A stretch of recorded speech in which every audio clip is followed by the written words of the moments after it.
long as it's under 2,000 RPMs, there's no drone in the car. It's pretty quiet. As soon as you give a little boost here, above 2,000 RPMs, start hitting the drone now. So we're about 2,000 RPMs.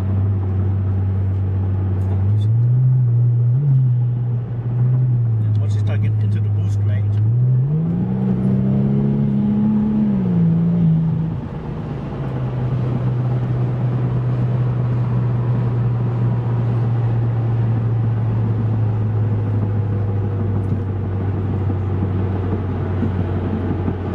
it's not too bad.